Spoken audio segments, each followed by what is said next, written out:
يعني تدخل اللاعب العبادي اللي كيرجع الكره كيسدد. خطيره خطيره خطيره، هدف رائع هنا بمدينه قصبة التدلة.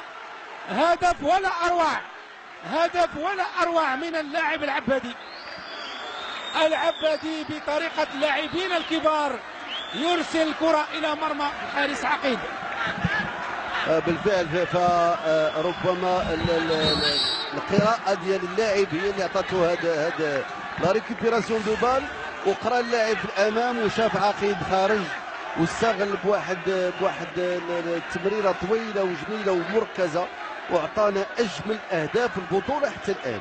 يعني قراءه كانت جيده وهدف اونتولوجي. لا شاف مع الجليس مع الطاكل مع قرا اللاعب وسجل هدف اونتولوجي. هذا هدف غيبقى في تاريخ كرة القدم المغربية.